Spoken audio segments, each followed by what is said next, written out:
Welcome to my show, 5 Minute Flashpoints with Tio Uncle VR. The show is a race to get all my points in 5 minutes or less. Our subject will be New York Jets weekly news in a flash. And on that note, let's move on to point number 5. The New York Jets logo. A former Jets employee is suing the team and the NFL for unspecified damages over the Jets' use of a logo he designed. Jim Pons filed a suit alleging he came up with the design in the late 70s while working for the Jets as the team film and video director. According to the lawsuit, Pons claims that he owns the logo and he came up with the design outside of the scope of his job when he was employed with the team.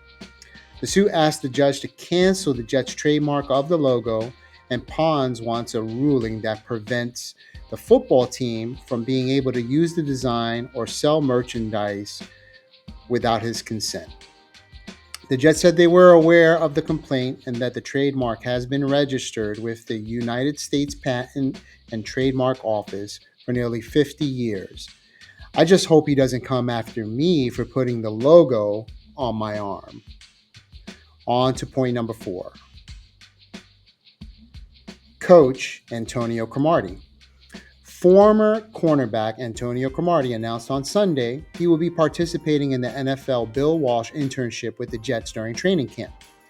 He wrote on Twitter, "Ready, learn as much as I can during this time. Thank you, Coach Sala and your staff for the opportunity. Back to One Jets Drive." Now, the Bill Walsh Diversity Coaching Fellowship began in 1987 and is open to either former NFL players who have coached in high school, college, or the professional level. Cromartie has since transitioned to the coaching ranks, working as an analyst most recently for St. Augustine University Division II in 2023. And before that, Cromartie was a defensive graduate assistant at Texas A&M in 2021. Not to mention, he also worked as an intern under the Bill Walsh Fellowship in 2018 under a different regime. On to point number 3. Le'Veon Bell. Former Jets and Steelers running back Le'Veon Bell took to Twitter on last Thursday to blast former Jets head coach Adam Gase for his play calling. He said, just to get a few yards, the Jets to get into a third and manageable is one of the things that Adam Gase said. He said that he used to be in the huddle and Adam Gase would call 21 dive on 2nd and 10. And he tweeted, "That's a halfback dive from shotgun," in all caps for the people who don't understand what this fully means. And he put a LOL at the end of that. He even claimed that quarterback Sam Darnold would shake his head as he was calling out plays in the huddle and added, "I don't even want to tell you Gase's thought process when it came to rain games. It would truly shock the hell out of you." I guess there's no love lost for that coach-player relationship. On to number 2, Breece Hall. The ESPN polled NFL evaluators to rank top running backs.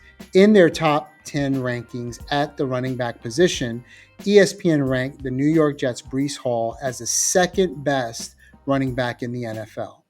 The only player ahead of him was Christian McCaffrey. Jeremy Fowler from ESPN said Hall is considered the best running back under 25.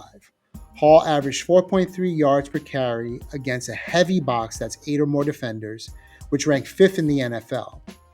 Hall proved that he was versatile with 76 catches for 591 yards, along with his 994 rushing yards. This year, Hall can challenge Christian McCaffrey for the top spot. In fact, for Monday Night Football, Game 1, the NFL has put a head-to-head matchup with the New York Jets and the San Francisco 49ers. So we'll see you in prime time to start the season. Get your popcorn ready. And finally, last but certainly not least, the drama between Antonio Cromartie and Darrelle Revis. Now, this year has provided such drama such as Drake and Kendrick Lamar. In the past, Brock Lesnar and Roman Reigns in wrestling. How about Cromartie and Revis? The drama started when former cornerback Antonio Cromartie, who I just mentioned previously, participating coaching in the Jets during training camp, appeared on the Jake Asman show and complimented former Jets Darrelle Revis about his coverage skills and deserving of the Hall of Fame. But apparently, things took a turn on the Twitterverse where he said, "So now I'm getting attacked by this lame dude at Revis24 for doing an interview on Jake Asman." He said, and I quote, "Bruh, you have your gold jacket and 3.5 years of great play. The other 6, the New York media, Rex, and defensive line made you." To this, Revis fired back on Twitter. "Crow, this was your assignment. My assignment was Miles Austin. Dez Bryant, that is, scored on you. Rex and the defense said you couldn't cover and told me to make the switch on Dez Bryant. I never studied Dez and you did, and look what happened. I guess the New York media, Rex, and the defense did make me do someone else's job. I guess this is where I shrug my shoulders and say, stay tuned. Please like and subscribe if you enjoy the content on this channel. And please feel free to tip us at the QR code, which is up above on my YouTube page in the description at Tio Uncle VR. And please check out any other shows like the 411 on New York Sports with Johnny Boy and myself. All right, this concludes my time.